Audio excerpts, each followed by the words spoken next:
Welcome, everybody, to the NL Central State of the Division for Friday, June 17th. I am Ethan Budowsky, and joining me, as always, is my guy, Clay Snowden. We're going to be catching you up on all that's happening in the NL Central recently. Clay, before I get into the standings, just tell me from this last week or so, what have been one thing that's really stood out to you in the NL Central? The new standings, of course, that is all I can think about. And I mentioned it on last week's episode that when we talked today, we could have a new standings. And lo and behold, here we are with the Cardinals at top. Yep. So we finally have a new division leader. It's the first time this year that the lead in the division has changed hands, and it goes to the St. Louis Cardinals, which is why I have the hat on today. They're sitting at 37-28. Thanks in large part to the Brewers just absolutely stinking it up so far in June. They've fallen now to second place, a game and a half back of the Cardinals. They're 35-29, Clay, and I looked at it this morning. They've only won 3 games in June. We're certainly going to talk about that later on in the show. The rest is pretty standard as you go down the line. The Pirates are 25-37. I mean, this division is just crazy how these two teams at the top are going to battle it out. And then there's a game and a half between first and second, and 9 games between second and third.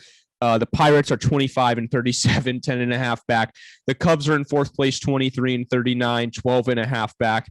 None of their offseason acquisitions have worked out at all. And the Reds, 23-40, sitting at 13 games back. So, Clay, obviously the big news is the Cardinals finally taking that top spot from the Brewers. We discussed before that we think the Cardinals are going to end up winning this division. We're not really huge believers in the Brewers. So talk to me about what you've seen so far in June, because the Brewers, I can't remember their exact record, but I know that they lost like 10 in a row, and they lost 2 out of 3 to the Washington Nationals, which is an absolute disaster. They haven't won a series. They've only won 3 games, and one of them came last night when they beat we're recording on Thursday, so Wednesday night when they beat the Mets 10-2. So just talk to me about what you've seen from this division in June that has shifted the power structure. Yeah, the Brewers, they relied on their pitching, and I feel like we've said this every week, but the offense was just not very good. They had a few moments of run. Over at justbaseball.com, Sam Lucchini, who's just done a great job with articles, wrote about the Brewers' struggles this week. And if you look at their everyday players, 8 of their players who have 40 or more games logged this year have an on-base percentage under 330. Yelich leads that with a 327 on-base percentage. So many of them are under 300. You just can't count on Rowdy Tellez to hit home runs every single time, or Hunter Renfroe to do the same. There's just a lot of questions and honestly not a lot of avenues for answers right now. Yeah, I think this offense is right now the worst that it's been all season long. They're third worst in weighted runs created plus in June this month. And they have just 75 weighted runs created plus as a team, 20, like I said, third worst in the league. And that's despite Christian Yelich actually being better at the plate. He's hitting 277 this month, but he's just been completely devoid of power. He has a 340 slugging percentage. It's actually lower than his on-base percentage, Clay.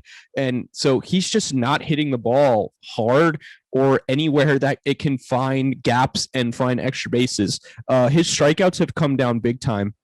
And thanks to the deflated stats this year, he actually has 98 weighted runs created plus. But again, a much better judge of his performance is his 704 OPS. It's the lowest of his career. Like, he is struggling very hard. I don't know what happened to the player that we saw in 2018 and 2019, but it doesn't seem like he's coming back anytime soon. And I think that's one of the biggest storylines in this division is, the Brewers, they went all in on Yelich. They made him their centerpiece. And since 2020, he's just tailed off every year. And it's hard to see him coming back to being that centerpiece, that MVP type player that he was in 2018, 2019. But talking about an MVP player, and this will kind of move us into the next discussion we're going to have, which is players that have impressed us and disappointed us.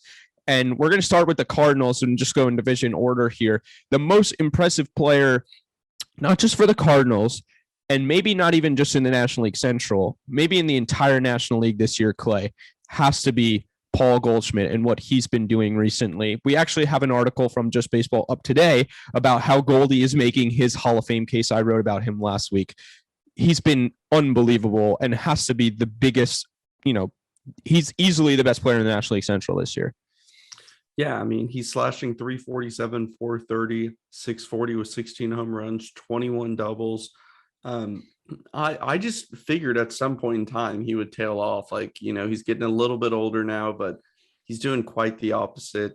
He's really, really impressed at the plate.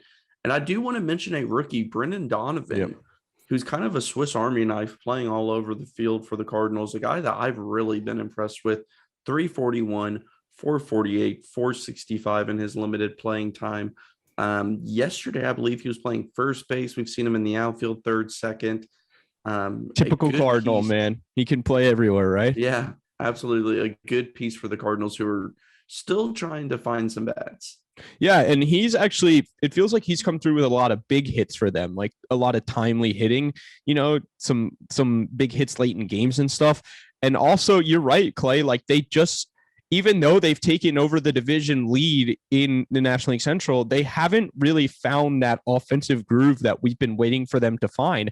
And a huge reason is because of the two players we've seen really disappoint, and that's Tyler O'Neill and Dylan Carlson. I mean, O'Neill's stats, 71 weighted runs created plus this year, a 598 OPS. That's after a 912 OPS last year. He's only hit 3 homers. Coming off the IL, maybe dealing with an injury that's how made him struggle. But I mean, are we going to see anything from Tyler O'Neill this year, or should this just be what we expect to see from him? Yeah, he has a home run since coming off the IL, but it's also struck out quite a few times. He played better last night. But I mean, yeah, he's been a concern, and maybe we can blame it on the injury, but Dylan Carlson has also been just so mid. I just don't understand. Like, I thought that his advanced stats and everything the past 2 seasons have looked kind of just like a solid player, but not spectacular. And I think everyone was counting on him to take a big jump forward. He's slashing 252, 303, 399, only 4 home runs. The corner outfield has been a disaster. Corey Dickerson was brought in. He's been a nothing player for them whatsoever. I just don't know. Does Donovan play more corner? Does Yepes get some time there? Do they make a move? I don't think they do make a move just because they're still high on these young players. So right now you just got to cross your fingers and hope that Tyler O'Neill, Dylan Carlson, Juan Yepes, and Donovan can just, figure it out and keep this team afloat. But it's somewhat concerning. Yeah, I definitely think that I think they'll get something eventually. Like, these are players that we've seen, okay, they can do it at the major league level, but maybe they're just having a down year and really struggling because it doesn't really make a whole lot of sense what's going on with these guys. But they could really, especially O'Neill coming off of 34 homers last year, to only have 3, they could really get him going. Let's move on to the Brewers. I mean, the only, we just talked, we can breeze right through this because we just talked about how bad the offense has been, but Corbin Burns has still, they've had some struggles with the starting pitching. Maybe it hasn't been exactly what we thought it would be. Some injuries on that front, but Corbin Burns has been just as spectacular as we could have imagined. Yeah, I mean, I don't even think that we have to talk about him. Everyone knows everything there is to know about him, and he's doing exactly what you'd expected. And we've already touched on the disappointment, which has been the offense. I mean, the Brewers are what they are until they change this roster. I don't expect any higher upside players really breaking out for them right now. I just think they are what they are, and they're going to have to adjust this roster if they want to win, because they no longer can lean on the pitching like they did last year. It'll be interesting to see if they're sitting in second place and maybe they fall a little bit more behind the Cardinals, what they do come July 31st, because they're going to have to, you're right, this is not a sustainable roster right now with this offensive production. They're going to have to go out and get some kind of offense. And I don't know what the prospect stock is like there, to be honest with you, but they're going to have to use whatever they have because they can't keep this going if they want to be a contender in October. It's just not sustainable. They're going to have to score runs when you face teams like the Mets and the Dodgers. if they even, I mean, I imagine they'll still get to October. They find ways to win games and they still have a good record, and there's the expanded playoff this year, but it's starting to look a little more questionable. Let's move down to the Pirates now. And Brian Hayes, we've talked about on this program at length. He is tremendous, having a great year, certainly impressing coming off a bit of a down year last year. But I think the guy that's catching headlines across the league in Pittsburgh is their big closer, David Bednar, who has just been fantastic. Talk to me a little bit about what you've seen from him, Clay. I mean, he's the whole package. I think, Pirates fans will probably want to keep him because he is young, but you just don't keep productive bullpen arms when you're a few years away from competing. Capitalize on his huge year and quit pitching him 95 innings in the first half. I mean, do you have the exact number of innings? Yeah. So right now, he has 31 and 2/3 innings this year. That's in 25 games. Last year, he pitched 61 games and he had 60 innings. So he's basically halfway to his inning output from last year in less than half the games. So not a math podcast. Yeah, not quite great at math there. I'll let somebody do the exact numbers there. But the point is, he's being worked really hard. I mean, he got an 8-out save. I can't remember if it was Wednesday or Tuesday, but sometime this week. And I'm looking at it and I'm like, hey, Pittsburgh, I've told you this before. This is your one valuable asset that you actually want to trade at this deadline, right? Because you have to think they're not going to move Brian Reynolds now when his price is this low, and supposedly they want him to be a centerpiece of the future. So basically this is all they've got right now, and you don't want to send him to a team. You don't want to overwork him to the point where in the last couple of weeks of July his value tanks because his arm is dead. Throwing 8-out saves, I know that they're trying to win ball games, but it just doesn't seem very sustainable for them.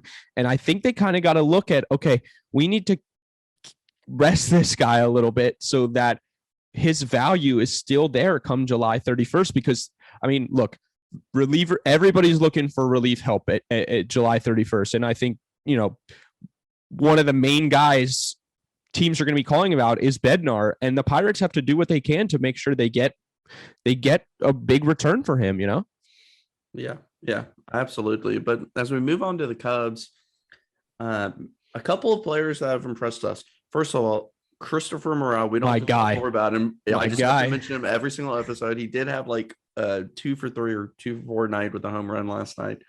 I love that guy. Ian Happ has been terrific. 283, 383, 463, 7 home runs on the year. And we all know Wilson Contreras has been awesome. And I don't think we need to touch too much on who's impressed us there because we've discussed them at length already throughout this season. However, I do want to spend some time on who's been disappointing. Yeah. Just about everybody else over the past year. Yep. If you look at them quickly, I'll run through them. Nick Madrigal has been terrible, limited time, but 222, 263, 250, not a slash line for a guy who only hits singles and isn't even doing that. Jonathan Villar has been terrible. And Jolton Simmons is straight up DFA quality right now. Clint Frazier's gone, and Marcus Stroman has a 5.32 ERA. Wade Miley is barely pitched.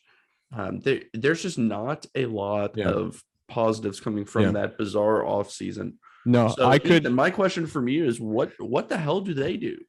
I mean, they're going to sell, and they're going to sell Contreras for sure. I'm not sure what they're going to do with Happ, but I know there are teams out there that would love Ian Happ, right? Positional versatility. He can play all 3 outfield spots, and he can play second base, switch hitting, and he's been great this year. I know that he would fetch a big haul on the open market. Look, Clay, I could do an entire hour-long episode about how the Cubs came apart, right, and how much of a disaster it's been. But I think this offseason is a huge indictment on this front office and just how poorly they managed the team after winning the World Series. They went all in for that World Series, and it's what they should have done, right? They hadn't won one in 108 years. Winning one was one of the greatest sports stories we'll ever see, right? And they went all in for it. But since then, they have just completely botched it. They had a team that we all thought would win dynasties.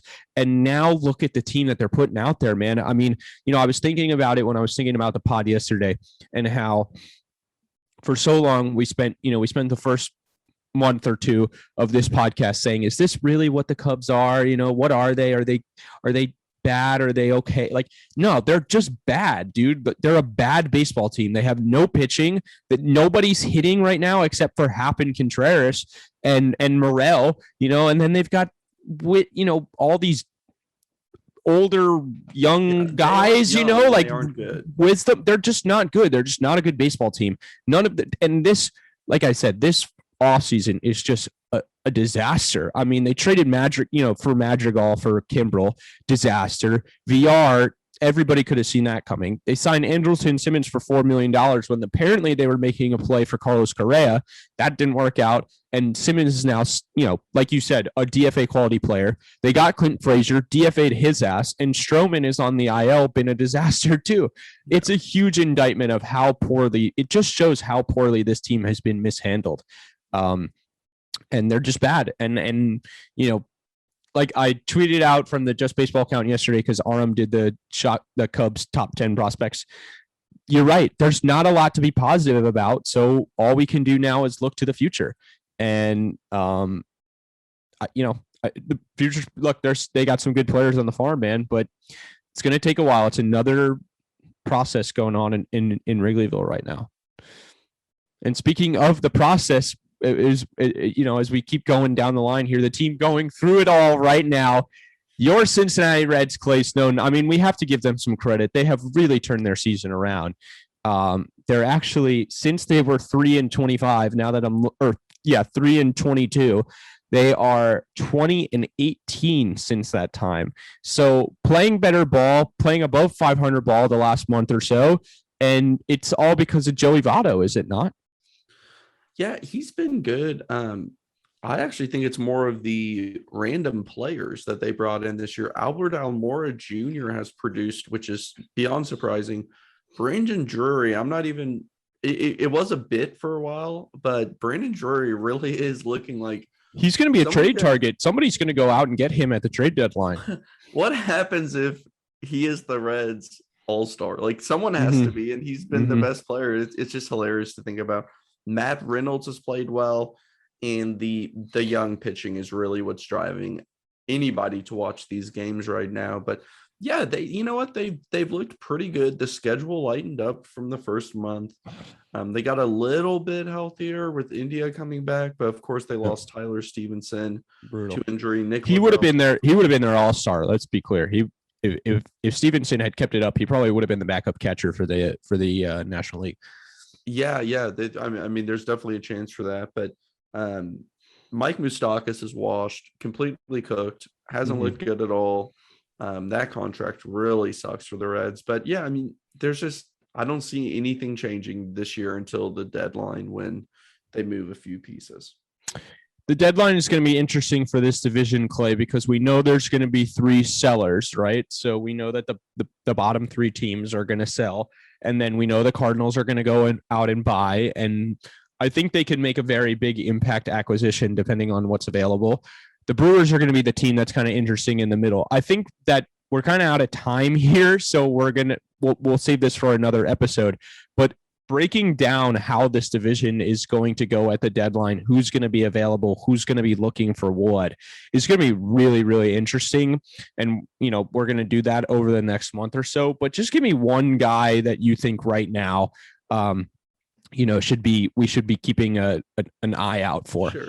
Yeah, I think Wilson Contreras is the guy in the division who at this point just has to be moved, will bring a great return. You don't see many catchers who can hit that way, and he's been playing some DH as well. So he's such a good hitter that you don't have to use him at catcher. I know Ryan Finkelstein of Just Baseball, who is a big Mets fan and hosts Locked On Mets, is clamoring for Contreras in New York, which would be interesting. We know that Steve Cohen's is not afraid to do it. No, it would be a great move for them. And the Cubs and Mets did a deal at the trade deadline last year for Javi Baez, so they have worked together before. I I think that's the easiest one to go for.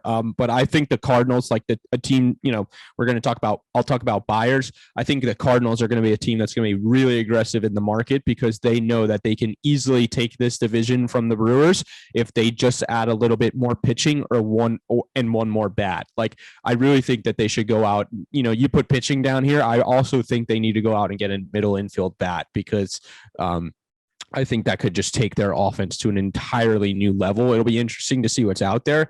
Of course, I think a lot of that is going to depend on if the Red Sox are in contention, but now we're getting too deep into trade deadline talk. But I really think that the Cardinals are going to be aggressive because they're the Cardinals, man. They're not going to wait around and just kind of be content with what they've got right now, especially if guys like O'Neill and Carlson keep struggling. So what do we got looking ahead this week, Clay?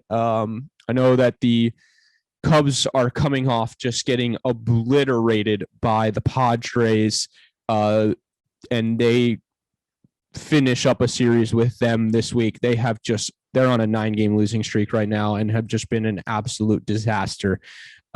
They have the Padres, one more with the Padres today, and then they host Atlanta this weekend and go to Pittsburgh next week before a showdown with the Cardinals. After that, I'm just going by the teams whose schedule I pull up right now. The Pirates host the San Francisco Giants. They're coming off dropping 3 of 4 in St. Louis. And then, like I said, they get the Cubs next week. St. Louis, take a look here. They actually go to Boston. That'll be certainly an interesting series there. Two teams that are hot and getting back into the playoff race, especially the Red Sox. That's a weekend series, Friday, Saturday, Sunday. Don't often see that matchup, that historic team matchup at Fenway Park. And then they host the Brewers for 4 next week. That's a big series, man. That can really change a lot of of the way that we think of these two teams, right? If they go in even, it's very possible that one of those teams comes out with a 4-game lead. And then looking at the Brewers, before they have those 4 with the Cardinals at home, they have the Reds on the road for a weekend series this weekend, 3 games at Great American Ballpark. And then the Reds wrapping it up, 3 games with Milwaukee, 3 games with Los Angeles. Oh, this is a brutal they host Los Angeles, and then they go out to San Francisco. That's a tough stretch for your Cincinnati Reds right there, man. Yeah, looking good. Any final thoughts, Clay? Nope, that's it. That's all for the NL Central state of the division. Stay tuned, guys. Like I said, we'll have a lot more the next coming weeks about how this division will shape up post-trade deadline. I'll figure out how to talk hopefully next episode. For Clay, I'm Ethan. We'll talk to you guys next Friday.